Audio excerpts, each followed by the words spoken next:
ನಿಮಗೆ ಗೊತ್ತಾಗ್ತಿರ್ಬೋದು ಗಿಲ್ಲಿ ನಟ ಅವ್ರು ಯಾವ ರೇಂಜ್‌ಗೆ ಬಿಸಿ ಇದ್ದಾರೆ ಅಂತ. ಯಸ್ ಹೌದು, ಗಿಲ್ಲಿ ನಟಗೆ ಸಿಕ್ಕಾಪಟ್ಟೆ ಫ್ಯಾನ್ ಫಾಲೋವಿಂಗ್ ಕ್ರೇಜ್ ಮತ್ತು ಎಲ್ಲಾ ಈವೆಂಟ್ಸ್‌ಗಳನ್ನ ಅಟೆಂಡ್ ಮಾಡ್ತಾ ಇದ್ದಾರೆ. ಸೊ ಹಾಗಾಗಿ ಅವರಿಗೆ ಕಾವ್ಯ ಅವರ ಮನೆಗೆ ಹೋಗಕ್ಕೆ ಸಮಯ ಸಾಕಾಗಿಲ್ಲ, ಸಮಯವೂ ಕೂಡ ಸಿಕ್ಕಿಲ್ಲ. ಇವತ್ತು ನೋಡಿ ಶಿವಮೊಗ್ಗದಲ್ಲಿಯೂ ಸಹ ಭಾಗಿಯಾಗಿದ್ದಾರೆ.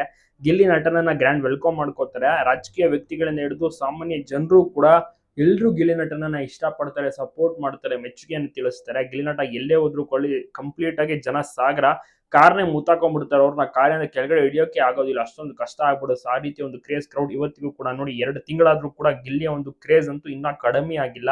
ಗಿಲ್ಲಿಗೆ ಸಿಕ್ಕಾಪಟ್ಟೆ ಫ್ಯಾನ್ಸ್‌ಗಳಿದ್ದಾರೆ. ಸೊ ಹಾಗಾಗಿ ಅವ್ರಿಗೆ ಎಲ್ಲೂ ಆಚೆ ಹೋಗೋಕೆ ಸಮಯವನ್ನ ಕಳೆಯೋಕೆನೇ ಆಗ್ತಾ ಇಲ್ಲ. ಕೇವಲ ಫಂಕ್ಷನ್ ಈವೆಂಟ್ಸ್ ಗಳನ್ನ ಅಟೆಂಡ್ ಆಗೋದ್ರಲ್ಲೇ ಬಿಸಿ ಆಗ್ಬಿಟ್ಟಿದ್ದಾರೆ. ಕಾವ್ಯ ಅವರ ತಂದೆ ತಾಯಿ ಸಹ ಮನೆಗೆ ಇನ್ವೈಟ್ ಮಾಡಿರ್ತಾರೆ. ಬಟ್ ಗಿಲ್ಲಿ ಅವರಿಗೆ ಹೋಗೋಕ್ಕಿನ್ನ ಕೂಡ ಸಮಯ ಸಿಕ್ಕಿಲ್ಲ. ಸಮಯದ ಅಭಾವ ಇದ್ದಂತ ಕಾರಣ ಅವರು ಮೀಟ್ ಮಾಡೋಕ್ಕೂ ಸಹ ಆಗಿಲ್ಲ. ಖಂಡಿತವಾಗಿಯೂ ಕೂಡ ಕಾವ್ಯ ಅವರ ಮನೆಗೆ ಹೋಗಿ ಒಂದಲ್ಲ ಒಂದು ದಿವಸ ಊಟವನ್ನ ಸಹ ಮಾಡಿದ್ರು. ಯುಗಾದಿ ಹಬ್ಬಕ್ಕೆ ಹೋಗ್ಬೇಕಾಗಿತ್ತು, ಅವ್ರು ಬಿಸಿ ಇದ್ದಂತ ಕಾರಣ ಹೋಗಕ್ ಸಾಧ್ಯ ಆಗ್ಲಿಲ್ಲ.